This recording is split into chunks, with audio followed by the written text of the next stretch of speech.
Olá, bom dia, boa tarde ou boa noite, dependendo do horário que você estiver vendo esta aula.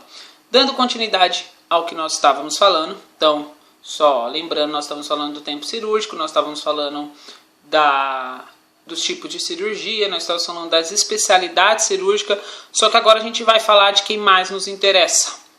Agora a gente vai falar do que mais nos importa, agora a gente vai falar do que é melhor pra gente. A gente está aqui por causa deles, exatamente por causa de quem nós vamos falar nessa aula de hoje. Então, na aula de hoje, nós vamos falar sobre o paciente cirúrgico. É nessa aula que eu vou explicar um pouquinho sobre os pacientes cirúrgicos. É nessa aula que eu vou explicar aquilo que eu trouxe bem pincelado para vocês sobre pré, intra e pós-operatório. Intra eu nem vou falar muita coisa porque é na matéria de centro cirúrgico que se fala sobre o intraoperatório.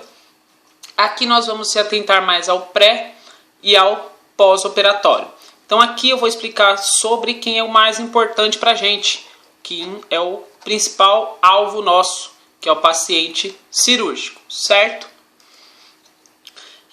Então, o que é o paciente cirúrgico? É um paciente, é aquele cujo tratamento implica em um ato cirúrgico.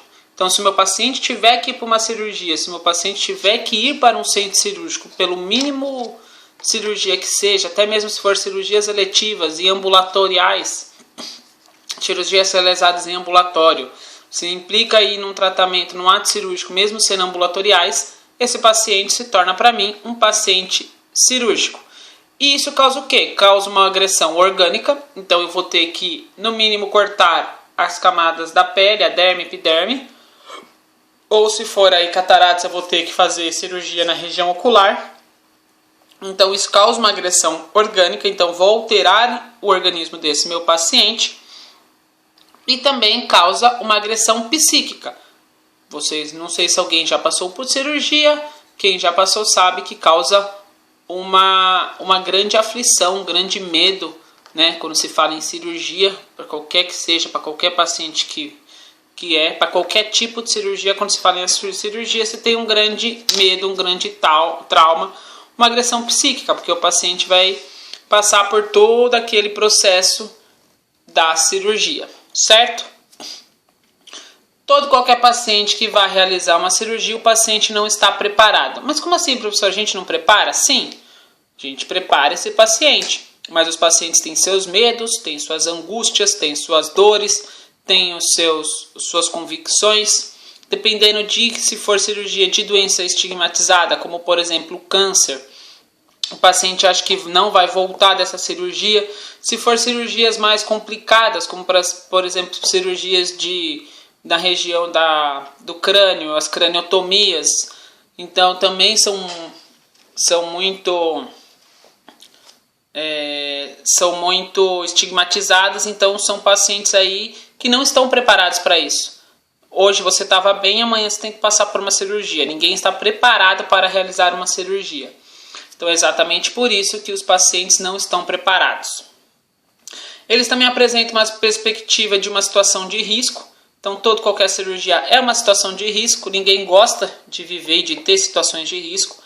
Então eles apresentam essa perspectiva de uma situação de risco, crítica e evasiva. Então eles têm essa crítica. Então, por exemplo, se for uma doença de câncer, uma doença no cérebro, eles vão ter essa crítica de que não vão conseguir sobreviver, que isso vai causar a morte dele, e traz esses sentimentos dolorosos. Se essa pessoa que vai passar por esse tipo de cirurgia já perdeu um parente, um amigo, um conhecido, um colega por essa cirurgia, por essa situação, isso vai trazer a ele um sentimento doloroso. O paciente aí vai começar a apresentar aí esse sentimento de dor, de pesar aí, antes mesmo de realizar a cirurgia. Então a gente vai tratar de diversos aspectos desse paciente. Nós temos que tratar o paciente como um todo. Por que eu tenho que tratar o paciente como um todo? Porque a enfermagem é universal. Lembra que a enfermagem a gente vê o paciente como um todo. A gente não vai chegar só lá, o paciente vem pra gente, nós vamos fazer o preparo, dar o banho da tricotomia e mandar para o centro cirúrgico. Se esse paciente está apresentando sofrimento psicossocial, espiritual e físico, certo? Então eu vou cuidar de todos esses aspectos. Então, para mim, o primeiro aspecto que eu vou cuidar é o psicológico e espiritual. pouco sabe sobre a própria situação e o que acontecerá na internação. Então o paciente pouco sabe o que é. Por exemplo, se for um câncer, o paciente sabe que está com câncer, sabe que vai fazer a cirurgia para a retirada desse câncer, mas não vai saber o que vai acontecer com pré, com intra e com pós-operatório. Então ele tem poucas informações. Então é nesse momento que nós vamos ter que explicar, vamos ter que chamar médico para explicar, chamar a equipe de enfermagem, se precisar chamar até uma psicóloga para conseguir aí fazer o paciente entender o que está ocorrendo com ele. As cirurgias ameaçam as necessidades básicas, então o paciente começa a se tornar dependente. Ao retorno da cirurgia, ele se torna dependente para realizar as suas funções fisiológicas mais básicas. Então, ao retornar da cirurgia, esse paciente começa a se questionar e começa a ter problemas com as necessidades básicas. Então, problema para ir no banheiro, problema para evacuar. E aí ele começa a ter uma ameaça nessas necessidades básicas. Então, ele começa a achar que ele não vai dar conta daquilo sozinho, devido a essa cirurgia. Existem os questionamentos constantes, principalmente no intra-hospitalar, de questionamento que vai acontecer com ele, o que essa cirurgia implica na vida dele, o que isso pode acarretar, se pode acarretar em morte ou não, se essa cirurgia vai salvar a vida dele ou não. Então tem sempre esses questionamentos. Medo e aflição, principalmente de doenças estigmatizadas, como câncer, como infarto, como AVC, que é acidente vascular cerebral. Então todas essas doenças que são estigmatizadas apresentam medo e aflição. Se por essa doença o paciente tiver que passar por uma cirurgia, ele vai apresentar o medo e aflição. Então nós temos que realizar esse preparo psicoespiritual. Psico então como? Conversando com ele, falando com ele, explicando, tirando todas as dúvidas, diminuindo medos e aflições. E espiritual, se ele for da religião dele, ele quiser, na hora da visita, realizar uma visita espiritual, independente da religião, se o hospital permitir, esse paciente ele pode receber a visita espiritual. Por exemplo, se é evangélico, vai vir um pastor de confiança no horário da visita. Se é católico, vai vir o padre de confiança. Se é espírita, vai vir uma pessoa de confiança. Então, independente dessa religião, se o paciente quiser ter uma conversa durante seu horário de visita, que poderá ser realizada antes de ir para a cirurgia com algum líder espiritual que faz bem para ele, ele pode receber esse preparo espiritual. E o preparo psíquico em último caso, até acionar psicólogos, assistentes sociais, para ver o que é possível realizar para esse paciente. Preparo físico. Nós temos 3 etapas. A inicial, então é antes mesmo do paciente internar, antes mesmo do paciente realizar sua cirurgia. A véspera, então o paciente vai operar amanhã, hoje eu já começo a fazer os preparativos da cirurgia. E do dia da cirurgia, então hoje é a cirurgia, o paciente aí começa a receber os preparativos dessa cirurgia. Então eu tenho as 3 etapas, eu tenho a inicial, a véspera e o dia da cirurgia. E como eu realizo esses preparos nessas 3? A inicial, exames laboratoriais para viabilizar a cirurgia, então eu faço todos os exames de sangue, explico para o paciente o que está acontecendo com ele e o médico vai explicar o procedimento realizado e nós da enfermagem vamos reforçar qual é esse procedimento. Por que nós da enfermagem? Porque nós passamos mais tempo com esse paciente do que o médico. Então o paciente vai descobrir qual é o procedimento, o paciente vai ver o que está acontecendo com ele nesse inicial, só que posteriormente ele começa a tirar suas dúvidas com a equipe de enfermagem. Então explicando novamente qual é o procedimento, quais são os riscos, quais são os benefícios e o que pode acontecer com ele. Os exames laboratoriais, o médico pede e quem coleta esses exames somos nós da equipe de enfermagem, certo? Na véspera, eu tenho que remover todas as fontes de infecção por meio de limpeza e desinfecção. Então eu vou retirar roupa particular do paciente, eu vou retirar brinco, eu vou retirar anel, vou retirar pulseira, vou retirar todos os adornos. Se a pessoa tiver de maquiagem, eu vou retirar essa maquiagem. Se a pessoa tiver de esmalte, eu precisar utilizar aquilo lá para colocar oxímetro, eu vou retirar o oxímetro. Se for uma pessoa mais cheia de pelo, eu vou ter que fazer uma tricotomia, que é a raspagem de pelo desse paciente. Então eu vou ter que remover todas as fontes de infecção por meio da limpeza. Então eu vou fazer a limpeza. Se o paciente está deambulando, eu solicito que ele vá até o chuveiro e tome banho com clorexidina desgermante. após isso. Então, auxiliei, então, retirei tudo o que pode causar fonte de infecção. Observa a lista cirúrgica. Então, se o paciente tem que fazer uma tricotomia, eu vou lá e já realizo essa tricotomia. Se o paciente tem que ir lá e fazer um preparo intestinal no dia anterior, que é a véspera, eu já inicio esse preparo hoje. Faço a limpeza e o preparo da pele. Então, faz o paciente tomar banho com a clorexidina e faço a tricotomia na região. Se for uma cirurgia de cabeça, faço nos cabelos. Se for uma região de tórax, se for um homem muito peludo, faço tricotomia nessa região. Se for região íntima e tiver pelos, também realizo a tricotomia nessa região. Então, realizo a limpeza e o preparo da pele. No dia da cirurgia, então, eu vou verificar se o paciente apresentou o tempo necessário de jejum, normalmente de 8 a 12 horas. Vou fazer os cuidados de enfermagem, que é obrigatório para mim. Esvaziamento de bexiga, se tiver que passar sonda, o enfermeiro já passa, então a equipe de enfermagem já auxilia nessa passagem de sonda. A medicação, então vou ver se o médico passou um antibiótico profilático, se o médico passou uma medicação profilática para esse paciente. Como as roupas dele eu já retirei no outro, preparo gastrointestinal. Então vou ver se está correto esse preparo, se ele realizou mesmo esse preparo. Controle de peso, por que eu tenho que pesar o meu paciente? Por causa da anestesia. Então eu tenho que ver qual é a anestesia do meu paciente para realizar esse controle de peso, certo? Então esses são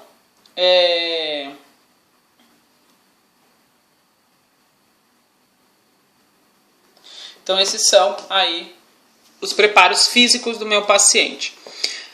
Períodos cirúrgicos, lembra que eu falei para vocês? O pré, o trans e o pós-operatório. Então eu realizei todos esses preparos, fiz todos esses cuidados. Agora nos períodos cirúrgicos eu vou observar maiores cuidados e agora que a gente vai ver o que a gente faz pelo meu paciente cirúrgico. Então lembra que a gente começou aqui falando de paciente cirúrgico.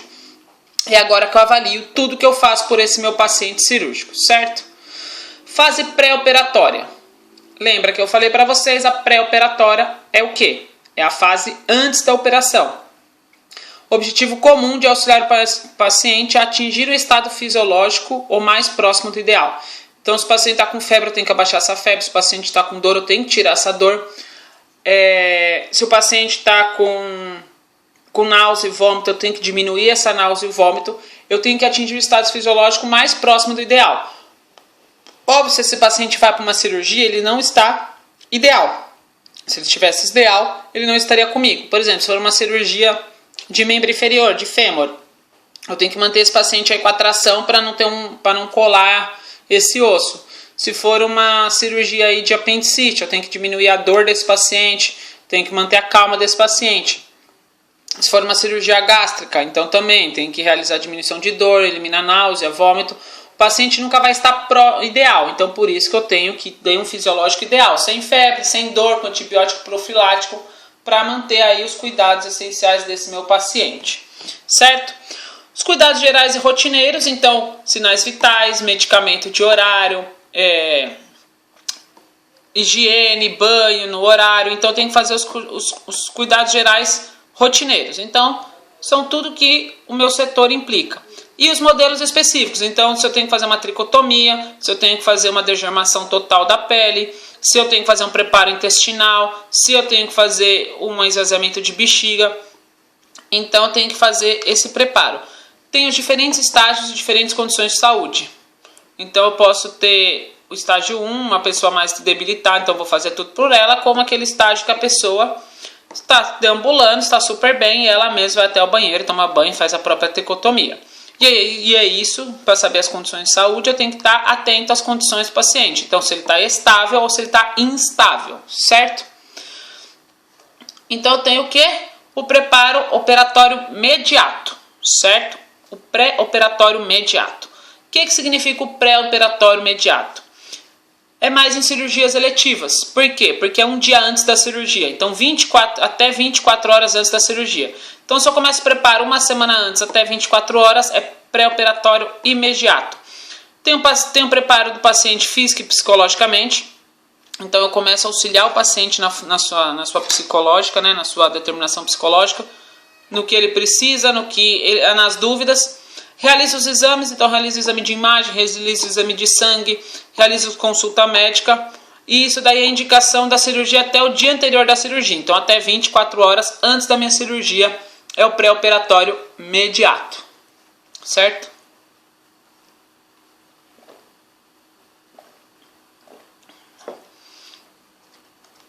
Pré-operatório imediato. Assistência algumas horas antes da cirurgia até o início da cirurgia. O imediato é até eu entrar no intraoperatório. Por que o imediato é eu entrar no intraoperatório? Porque imediato é do momento que o paciente está comigo antes da cirurgia até ele chegar na porta do centro cirúrgico. Até o início da cirurgia, o que é considerado início da cirurgia, a entrada no centro cirúrgico. Entrou nesse centro cirúrgico, acabou o meu pré-operatório imediato. Eu não tenho mais o que fazer com esse paciente. Ele adentrou o centro cirúrgico, acabou minha função ali com aquele paciente no momento. E qual que é a minha função? Minha função é preparar o paciente para o ato cirúrgico. Então, eu preparo o meu paciente para o ato cirúrgico. Então, eu realizo aí a preparação do meu paciente para o ato cirúrgico. Então, o meu paciente, ele vai receber todos os cuidados. Então, o que eu estava dizendo antes, tricotomia, banho, tudo isso, ele recebe para o preparo do meu paciente. Além disso, eu tenho que fazer jejum, limpeza intestinal, esvaziamento vesical, preparo da pele e medicações. Então, eu tenho que manter esse paciente em jejum.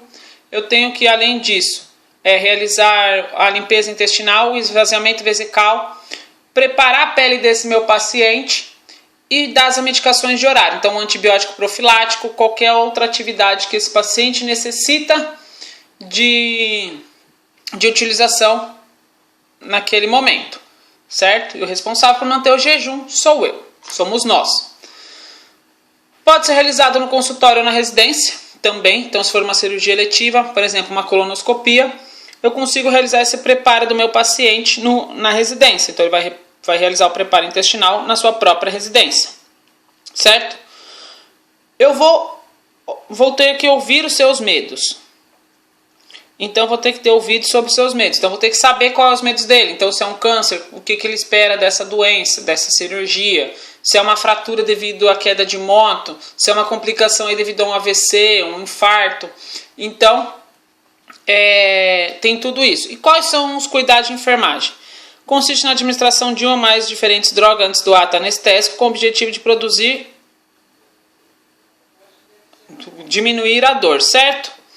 Diminuir secreção de vias aéreas, então eu tenho que administrar essas medicações para diminuir secreções de vias aéreas. Reduzir o volume do conteúdo gástrico, então por isso que eu tenho que fazer esse preparo do paciente, certo? Então eu tenho que reduzir também a ansiedade, insônia, arritmias. Então todos esses problemas como hipertensão, crise de angina, todos esses problemas eu tenho que utilizar medicações ou conversas para diminuir no meu paciente, certo? Transoperatório.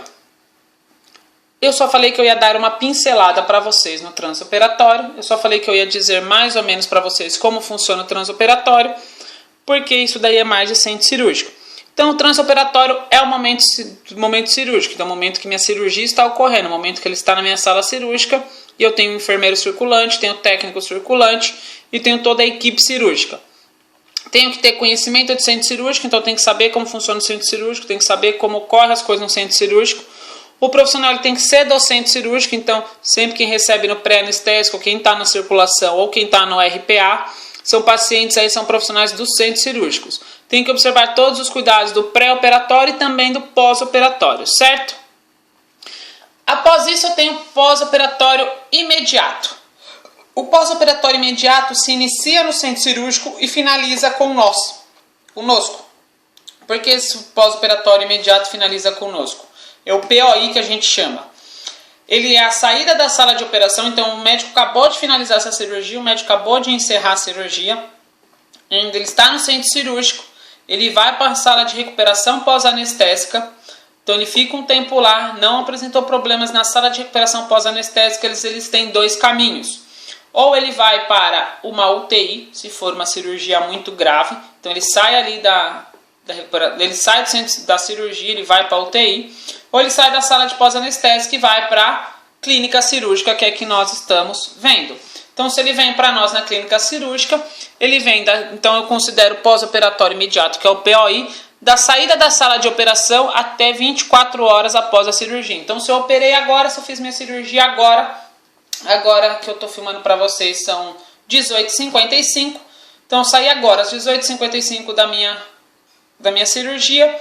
Ela só vai ser considerado PO1, eu só vou sair desse pós-operatório imediato às 18h55 de amanhã. Antes disso, é considerado pós-operatório imediato. Qual a principal coisa que eu tenho que ver? O paciente acabou de ser estubado, ou o paciente ainda tem extubação e o catéter de oxigênio. Então eu tenho que ver a permeabilidade das vias aéreas. Eu tenho que saber como essas vias aéreas estão pérmeáveis. Eu tenho que saber como está a respiração, se está difícil, se está tendo queda de saturação. Eu também tenho que avaliar o nível de consciência. Eu tenho que ver escala de sedação e escala de coma de Glasgow. Já eu mostro para vocês as duas. Eu tenho que saber então como está esse nível de consciência aí do meu paciente. Realizar sinais vitais. Vocês vão ver que de início eu realizo de 15 em 15 minutos meus sinais vitais. Passou a primeira hora, na segunda hora de meia em meia hora. Depois da segunda hora eu realizo de 1 em 1 hora. Certo? Então, os sinais vitais. Primeira hora, aqui ó, nos sinais vitais. Primeira hora, 15 em 15 minutos. Passou a primeira hora da saída da sala de operação, continua no RPA, ainda não foi para a clínica cirúrgica, de 30 em 30 minutos. Passou essas 2 horas, o paciente não apresentou problema e foi para a gente para a clínica cirúrgica, até a estabilidade do quadro, 1 em 1 hora. Depois disso eu faço de 2 em 2 horas, e aí passou essas 24 horas, o paciente instável entra de rotina aí no paciente. Outra coisa que eu tenho que observar, a minha incisão cirúrgica. Então eu tenho que observar se ela está limpa, se ela está seca, se ela está sangrante, se ela não está, se apresenta grande dor, se não apresenta, se está apresentando saída de secreção, qual é essa secreção. Então eu tenho que avaliar a minha incisão cirúrgica.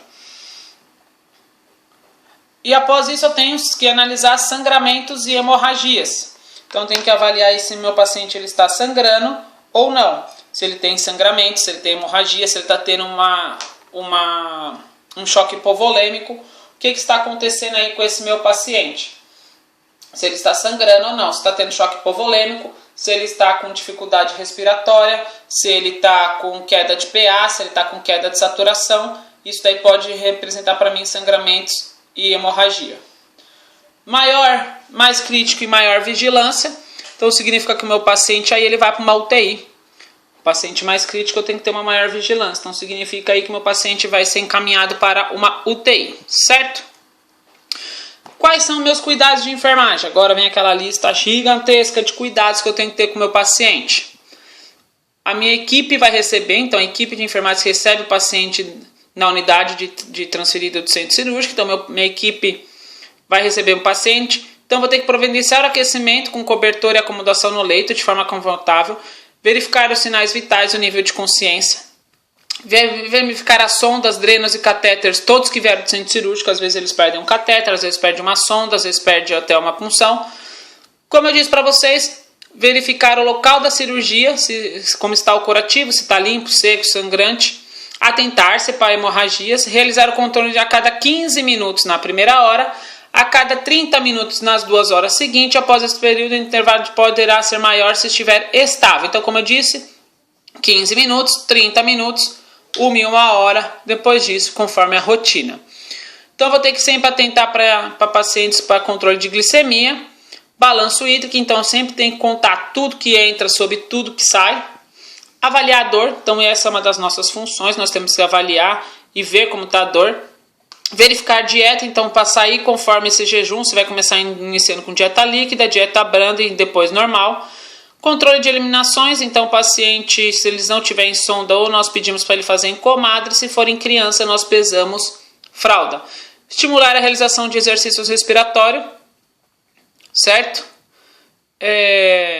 Estimular a movimentação ativa no leito e deambulação precoce.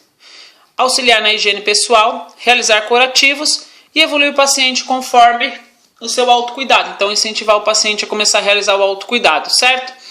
Pós-operatório imediato, é o PO1, PO2, PO3, aqueles PO que vocês veem lá na LOU, quando vocês estão passando lá na visita do centro cirúrgico, ou quando estão trabalhando lá, estão lá. Significa o quê? Após 24 horas e até 7 dias. Após 24 horas, então passou 24 horas do meu pós-operatório, eu vou lá e avalio o meu paciente até 7 dias. Se ele ficar comigo durante 7 dias, eles vão ser considerados pós-operatório imediato. Então o que eu tenho que fazer? Deambulação precoce. Qualquer paciente eu tenho que estimular ele a deambular precocemente por 2 motivos. Primeiro motivo, eliminar a secreção de tosse, então do pulmão. Segundo motivo, se for qualquer cirurgia abdominal, tem que voltar a fazer o meu trato gastrointestinal, voltar a andar. Auxiliar ou até mesmo realizar a higiene. Se for aí paciente que está acamado, eu realizo a higiene. Se for paciente que está deambulando, eu auxilio a higiene, certo? Realizar o curativo. Então sempre fazer curativo, sempre realizar o curativo desse meu paciente. E os sinais vitais conforme a necessidade do setor. Se for de 1 em 1 hora, de 3 em 3 horas, por exemplo, na UTI a cada 3 horas. Num setor mais tranquilo, como clínica cirúrgica, durante o plantão. Então é de 6 em 6 horas. Então eu entrei e pego o plantão. Se o meu plantão for de 12 horas, vamos supor. Eu entrei e pego o plantão, às 7 eu realizo sinais vitais, às 1 eu realizo sinais vitais. O próximo horário vai ser às 7 da noite. Então a cada 6 horas eu faço um sinal vital, certo? Cuidados de enfermagem nesse pós-operatório imediato. Controlar sinais vitais, infusão parenteral, eliminações por dreno, sonda, etc. Então, dreno, sonda, principalmente dreno nas regiões abdominais ou nas regiões pulmonares, né? O dreno de tórax. O dreno nas regiões abdominais ou em qualquer outra região. Eu tenho que observar. Eliminações por drenos, a infusão, então é aquilo lá que eu falei, tudo que entra, tudo que sai, e os sinais vitais conforme o setor. Mudança de decúbito, então se o paciente é acamado eu tenho que evitar, fora a cirurgia eu tenho que evitar escaras, então eu faço a mudança de decúbito. Avaliar o efeito anestésico e iniciar a deambulação precoce, certo? Operatório tardio. O operatório tardio ele acontece após 10 dias. Então, após esses 7 dias, o 8º dia em diante ele se torna pós-operatório tardio. O que acontece? Eu não tenho algo específico. Então, os meus achados clínicos daquela cirurgia desaparecem. Então, por exemplo, se é uma apendicite, a dor abdominal desaparece. Se é um AVC, os sinais e sintomas da cirurgia de AVC desaparecem. Então, o que eu tenho que fazer? Eu tenho que fazer os cuidados que se baseiam na manifestação do paciente. Então, controlar e anotar parâmetros vitais, controlar a hidratação venosa, realizar a mudança de decúbito, prestar a higiene. Se o paciente apresentou um problema e o curativo ainda inicia a cada 12 horas. Então, eu tenho que realizar esses procedimentos de momentos, que é esses procedimentos que acontecem ali naquela hora. Então não tem algo específico, não tem como dizer, no pós-operatório tardio você obrigatoriamente realiza isso, isso, isso. Não, eu realizo conforme o achado clínico que eu tiver. Mas o que eu tenho que fazer? Manter as mesmas coisas padrões. Controlar sinais vitais, controlar a hidratação, realizar a mudança de decúbito e prestar higiene a esse meu paciente. Certo? É isso, pessoal. Então, por enquanto, nossa aula de hoje termina aqui. Faltam mais 3 aulinhas e aí nós encerramos a parte de clínica cirúrgica. Obrigado, até uma próxima e tchau, tchau.